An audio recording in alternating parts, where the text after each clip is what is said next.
আপনারা দেখছেন এক টুকরো পৃথিবীর খবর নিউজ বাংলা। আপনাদের কথা নিউজ বাংলার খবর।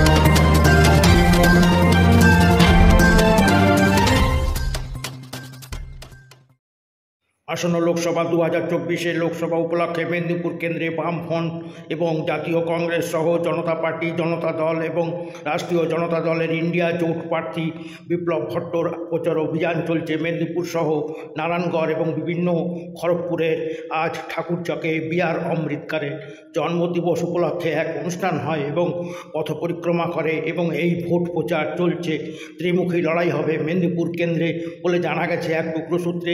আরও জানা গেছে আজ পথ পরিক্রমা করে ইন্দা ঠাকুরচক থেকে নিয়ে বিপ্লব ভট্ট বামফ্রন্ট এবং ইন্ডিয়া জোটের প্রার্থী বলে এক টুকরো সূত্রকে জানান। ধন্যবাদ সবাইকে। News reporter Shankar, south Bengal থেকে। সঙ্গে থাকুন, এগিয়ে থাকুন।